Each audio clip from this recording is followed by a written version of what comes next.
Banjir merendam sebagian wilayah di Jakarta sejak Minggu pagi. Sebanyak 48 RT hingga 29 ruas jalan terendam banjir. Banjir terjadi akibat hujan deras yang terjadi sejak Sabtu malam hingga Minggu pagi. Ketinggian banjir bervariasi dari 10 cm hingga 1 meter. Salah satu titik yang terdampak berada di Jalan Gunung Sahari, Jakarta Pusat. Di lokasi ini, ketinggian air mencapai 50 cm, sehingga mengganggu aktivitas warga dan melumpuhkan arus lalu lintas. Kendaraan tidak dapat melintas, sementara akses dari arah Ancol menuju Jalan Gunung Sahari terpaksa ditutup. Banjir juga turut menggenangi stasiun Jakarta Kota pada Minggu pagi. Akibatnya, perjalanan KRL komuter lain terganggu. Perjalanan KRL Bogor Line yang biasanya berakhir di stasiun Jakarta Kota hanya melayani sampai stasiun Jayakarta dan stasiun Manggarai. Layanan operasional komuter lain Bogor kembali normal hingga stasiun Jakarta Kota pada Minggu siang. Tidak hanya di wilayah Jakarta, banjir juga merendam sejumlah daerah di wilayah pantai utara timur Jawa Tengah, salah satunya di Kabupaten Pekalongan. Banjir di Pekalongan juga sempat membuat perjalanan kereta api dari arah Jawa Timur, Jawa Tengah menuju Jakarta dan arah sebaliknya terganggu. Imbasnya, jalur kereta api di Pekalongan hanya satu lajur rel saja yang bisa dilintasi rangkaian kereta dengan kecepatan terbatas dan ditarik dengan lokomotif khusus. Sementara jalur hilir belum bisa dilewati karena kondisi ketinggian air banjir sampai 13 cm. Imbas banjir di daerah operasi 4 Semarang, PT Kereta Api Indonesia meminta maaf atas pembatalan sebanyak 82 perjalanan kereta api. Direktur Utama KAI Bobi Rashidin mengatakan, cuaca ekstrem dalam beberapa hari terakhir menjadi pemicu utama terjadinya banjir yang merendam jalur rel. Sebagai bentuk kompensasi, KAI menerapkan langkah mitigasi berupa layanan pemulihan bagi penumpang yang terdampak. Selain itu, bagi calon penumpang yang perjalanannya dibatalkan, KAI memberikan fasilitas pengembalian dana atau refund tiket secara penuh. Efek dari Daop 4 itu adalah berkontribusi adalah 82 pembatalan kereta. Begitu juga dengan para pelanggan yang menginginkan refund. Kami melayani melalui 3 channel. Satu adalah channel loket secara fisik sendiri, yang kedua melewati KAI 121, dan yang ketiga melewati akses by KAI. Badan Meteorologi, Klimatologi dan Geofisika atau BMKG memprediksi potensi hujan dengan intensitas sedang hingga lebat akan mengguyur wilayah Jabodetabek sepekan ke depan. Masyarakat diminta waspada karena hujan berpotensi disertai kilat dan angin kencang. Pada periode sepekan ke depan, secara umum wilayah Indonesia masih didominasi potensi hujan dengan intensitas yang cukup tinggi, mengingat memang bulan Februari ini masih masuk ke dalam periode musim penghujan. Kemudian secara khusus juga perlu diwaspadai peningkatan curah hujan yang cukup signifikan di wilayah Indonesia bagian selatan, di mana masih terdapat potensi hujan dengan intensitas sedang hingga lebat. Kemudian untuk wilayah Jabodetabek dalam sepekan ke depan juga masih terdapat potensi hujan dengan intensitas sedang hingga lebat yang kadang disertai dengan kilat, petir, dan angin kencang. Sebagai bentuk kewaspadaan bersama, BMKG menghimbau masyarakat untuk tetap tenang namun tetap perlu waspada juga terhadap kondisi cuaca yang cukup dinamis dan perubahan cuaca yang dapat terjadi sewaktu-waktu. BMKG mengimbau masyarakat untuk tetap waspada terhadap potensi cuaca ekstrem, khususnya hujan yang disertai petir dan angin kencang.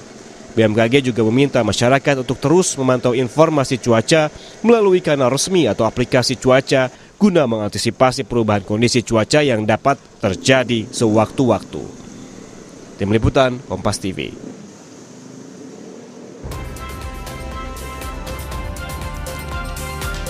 Sejumlah daerah di tanah air diterjang banjir akibat curah hujan yang ekstrim. Lantas seperti apa antisipasi dan penanganan banjir? Kita akan bahas bersama dengan Kepala Pusat Data Informasi dan Komunikasi Kebencanaan BNPB, Abdul Muhari. Selamat pagi, Pak Aam. Selamat pagi, Mas Bremana. Ya, Pak Aam, kemarin kita bersama-sama melihat bahwa banjir terjadi di wilayah Jakarta dan juga sekitarnya, kemudian di Jawa Tengah, ada di Pekalongan, Kudus, dan juga Kendal, ada beberapa daerah lain juga di Jawa Barat, terutama di Cirebon. Kalau dari identifikasi BNPB, Pak Aam, mana saja wilayah yang paling parah terdampak banjir? Ya, kami secara khusus menurunkan tim ke beberapa titik di libur panjang akhir minggu kemarin. Kami sendiri mendampingi Kepala BNPB kita melihat ke Jepara, Kudus, Pati, Demak yang sempat terdampak cukup parah akibat banjir dan longsor.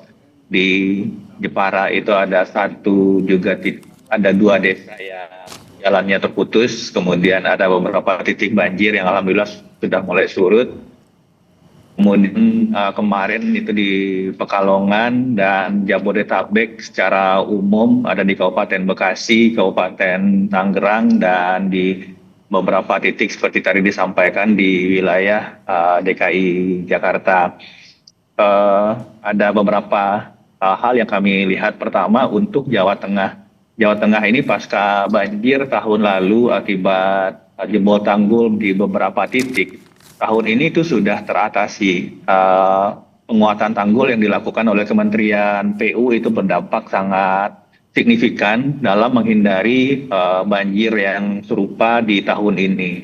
Adapun banjir tahun ini itu titik yang berbeda akibat pendangkalan Kali Juwana. Nah, pendangkalan Kali Juwana ini yang menjadi atensi kita bersama Kementerian PU untuk segera dilakukan normalisasi dan pendalaman. Ini akan kita lakukan dalam jangka pendek untuk bisa menghindari kejadian serupa di masa depan. Kemudian untuk di wilayah Jabodetabek, ini adalah permasalahan drainase.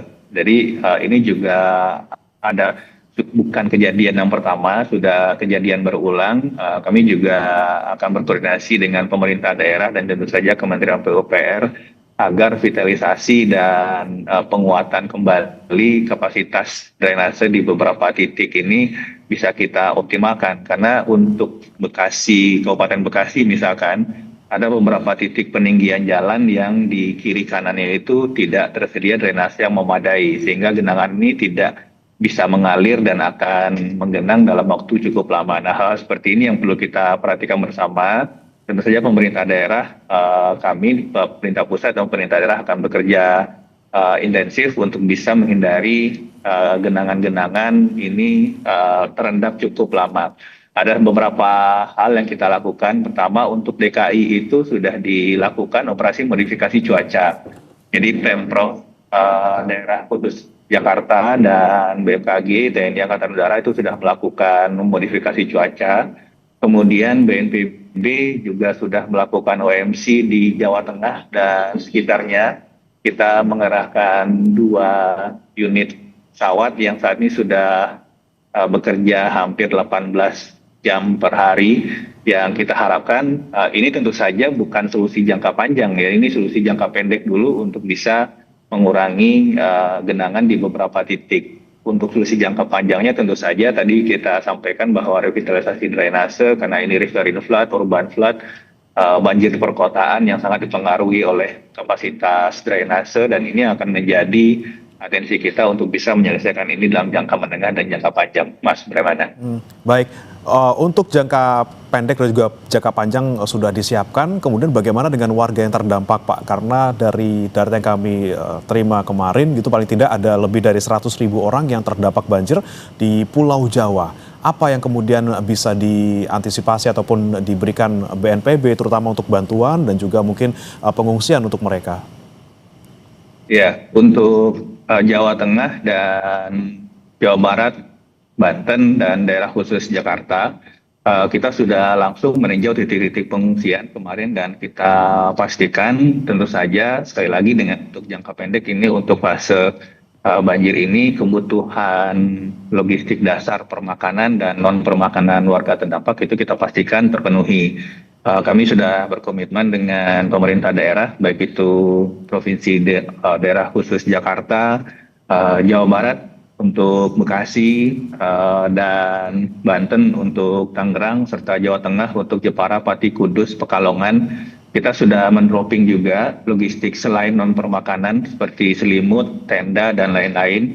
Jadi untuk kebutuhan warga terdampak, Mas, bagaimana kita pastikan ini terpenuhi. Tetapi sekali lagi, ini akan ada fase-fase perulangannya. Ketika misalkan dalam minggu ini banjir surut, kita juga masih akan harus waspada sampai akhir Februari atau mungkin agak panjang ke akhir Maret untuk titik pengungsian, matras, selimut di titik-titik itu untuk kemudian mungkin kembali lagi dipakai ketika sewaktu-waktu air naik kembali yang kita tidak mengharapkan, kita akan antisipasi, tapi ini akan kita siapkan sampai di periode musim hujan ini.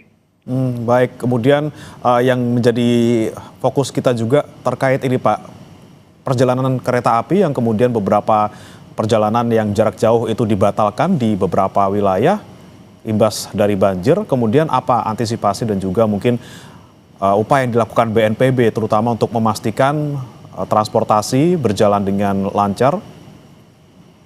Untuk perjalanan kereta tentu saja yang kita percepat adalah pengurasan air atau pengurangan genangan. Di sini kami sudah berkoordinasi dengan pemerintah daerah agar pompa-pompa tetap diaktifkan. Seperti beberapa waktu yang lalu di akhir tahun kita mengaktifasi Satgas Pompa untuk bisa benar-benar memastikan kalaupun akan terjadi genangan, ini bisa segera dikurangi dengan pemompaan di beberapa titik.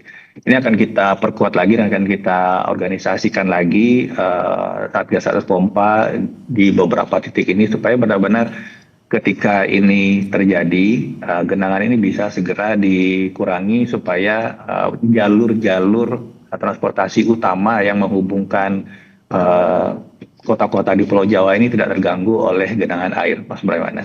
Baik, operasional pompa yang akan dilakukan untuk mengurangi genangan di sana. Kemudian bicara terkait dengan modifikasi cuaca yang tadi Anda sampaikan, ada 2 pesawat yang bekerja selama 18 jam per hari. Ini kemudian dampaknya bisa ke seberapa luas, Pak Aam? Dan juga adakah tambahan untuk upaya modifikasi cuaca ini? Untuk Jawa Tengah, kita sudah mengerahkan 2 pesawat dan kita evaluasi bersama BMKG.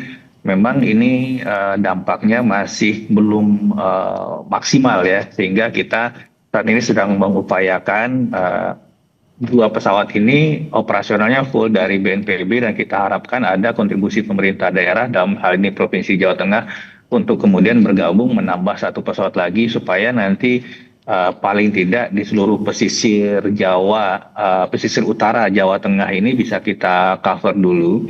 Karena dari hasil citra satelit yang kita lihat dan analisis BMKG, ini awan yang datang di Jawa Tengah ini dari pantai utara atau dari Laut Jawa. Nah, ini memang bentangannya cukup luas sehingga operasional dari 2 pesawat ini meskipun kita sudah kejar 18 jam, itu kita rasa evaluasinya itu belum cukup signifikan, baru sekitar 20 hingga 30% pengurangan intensitas hujannya. Yang kita harapkan tentu saja bisa mencapai 50 hingga 60%. Nah, ini yang masih kita upayakan bersama pemerintah daerah. Kita harapkan dalam 2-3 hari ini 1 pesawat lagi ini bisa operasional. Sedangkan untuk DKI, ini pemerintah Provinsi Daerah Khusus Jakarta, ini sudah mengoperasikan 2 pesawat juga. Dan sejauh ini meskipun hujan tetap turun, tetapi yang dari awalnya itu intensitas lebat, itu bisa berkurang jadi intensitas menengah. Yang awalnya intensitas menengah itu bisa menjadi intensitas ringan. Sejauh ini masih kita lihat cukup mampu untuk mengurangi intensitas hujan. Sekiranya nanti ada rekomendasi dari BMKG ada penambahan pesawat, tentu saja kita akan lakukan, Mas Breman. Nah, baik, dengan prediksi BMKG yang menyebutkan bahwa masih akan terjadi puncak musim hujan paling tidak sampai Maret gitu ya, dan untuk jangka pendek juga masih intensitas hujan sangat tinggi. Apa yang kemudian bisa Anda imbau untuk warga, terutama warga yang tinggal di wilayah-wilayah rawan bencana hidrometeorologi, Pak? Ya, pertama kalau kita berbicara urban flooding, genangan di perkotaan, ini pasti berkaitan langsung dengan kapasitas drainase dan sungai, Mas Bremana. Dan kita tahu biasanya di pintu-pintu air, pemandangan yang selalu kita lihat adalah tumpukan sampah. Nah, kami tentu saja mengimbau ini adalah kerjasama kita semua. dari lapisan masyarakat, kita tentu saja menghimbau jangan membuang sampah ke sungai karena ini akan sangat-sangat berpengaruh dalam mengurangi kapasitas sungai dan juga bisa menyebabkan clogging di titik-titik pintu air. Jadi mari kita jaga sama-sama kebersihan dan kemudian mari kita kuras drainase di sekitar rumah kita. Kita pastikan bahwa saluran-saluran air ini bisa optimal. Kalaupun akan meluap karena intensitas hujan, ini bisa segera turun karena memang kapasitas drainase kita bersih dari sampah, kemudian bersih dari lumpur.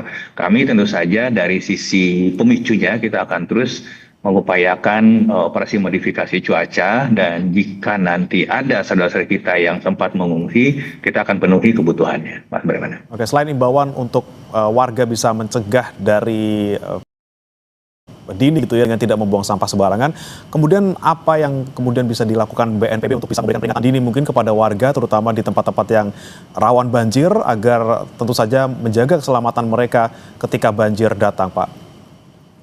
Ya, kita pertama kita memperkuat koordinasi kita dengan TNI, Polri, Babinsa, Babin-Kaptibmas yang ada di setiap desa kelurahan bahwa ketika ada peringatan atau perkiraan cuaca hujan ekstrim dari BMKG, kami sudah membuat jejaring komunikasi agar teman-teman BPBD di daerah, TNI, Polri, kalau ada hujan dengan intensitas tinggi lebih dari 1 jam, lebih dari 2 jam, maka kita harapkan teman-teman di lapangan ini bisa keluar untuk mengecek kondisi tinggi muka air, Mas Bremana. Memang kita harus berhujan-hujan, kita harus basah untuk memastikan bahwa ketika ada kenaikan tinggi muka air di saluran-saluran air kita itu terpantau lebih awal sehingga jika diperlukan evakuasi masyarakat itu bisa kita lakukan sebelum banjir menggenangi. BNPB sendiri di tahun ini sudah mengeksersis, sudah memasang prototipe sistem peringatan dini banjir di Kota Bekasi, itu tepatnya di jalur pertemuan antara Kali Bekasi dan Kali Cikeas. Ini sudah kita hubungkan secara otomatis dengan sirine di 5 titik dan jejaring komunikasi melalui aplikasi mobile phone yang sudah terhubung dengan para lurah, para babinsa, para kepala desa, dan juga Babin Kaptibmas. Kalau sekiranya ini dengan evaluasi kita nanti akan efektif di musim hujan ini akan kita replikasi di tempat-tempat lain yang memang rawan banjir, Mas Bremana. Baik, itu ya komunikasi bersama dengan perangkat-perangkat yang ada di daerah masing-masing gitu ya Pak ya. Tapi terkait dengan cuaca ekstrim yang terjadi saat ini, tidak hanya banjir tentu saja kita antisipasi, tapi juga ada kemudian angin kencang yang sering kemudian membuat pohon tumbang di beberapa wilayah. Kemudian bagaimana koordinasi BNPB bersama dengan pemerintah daerah, terutama untuk mencegah kejadian-kejadian akibat angin kencang, Pak? Ya, di bulan November lalu kita mencatat ada 2 korban jiwa di Jakarta ya, di Kemang dan di Pondok Indah akibat mobil yang tertimpa pohon tumbang waktu itu.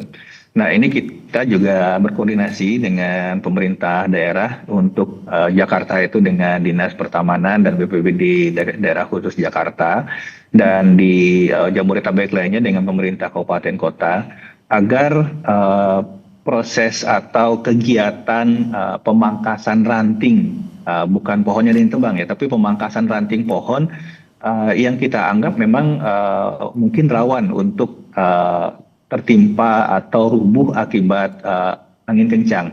Dan tidak hanya pemangkasan ranting pohon, Mas Bremana, kita juga meminta pemerintah daerah untuk melihat juga, mengevaluasi papan-papan reklame yang juga mungkin berpotensi mengancam atau menyebabkan kerusakan atau fatalitas ketika terjadi angin kencang. Ini dari sisi mitigasi dari aspek objek yang mungkin bisa menimbulkan fatalitas. Dari sisi masyarakat sendiri, kita mengharapkan sekiranya ada angin kencang, baik itu yang disertai maupun tidak disertai oleh hujan, hindari berlindung di ruangan terbuka, atau apakah itu di bawah pohon, apalagi di bawah pohon reklame, di bawah papan reklame. Dan kita harapkan ini juga berlaku untuk warung-warung sementara yang mungkin tidak terlalu kuat untuk menahan angin puting beliung, misalkan kita sering melihat video-video atau bukti visual tempat-tempat usaha mungkin di pinggir jalan, di beberapa tempat yang lain yang tidak terlalu kuat menahan tiupan angin kencang atau terdampak oleh angin puting beliung. Ini juga kita harapkan bisa kita cek bersama, bisa kita evaluasi bersama supaya tidak menimbulkan fatalitas atau luka-luka nanti ketika ada hujan ekstrim yang disertai angin kencang, Mas Braiwan. Oke, tentunya antisipasi pencegahan dilakukan BNPB bersama dengan pemerintah daerah, tapi juga yang paling penting masyarakat yang juga harus waspada akan potensi bencana hidrometeorologi. Terima kasih Pak Abdul Muhari, Kepala Pusat Data Informasi Kebencanaan BNPB, sudah bergabung bersama kami di Sapa Indonesia Pagi. Selamat pagi Pak. Selamat pagi Mas Braiwan. Satu korban kecelakaan pesawat ATR 42500 ditemukan pada Minggu sore. Evakuasi ditunda karena terkendala cuaca. Bagaimana rencana pencarian yang dilanjutkan hari ini? Kami hadirkan informasinya untuk Anda usai jeda.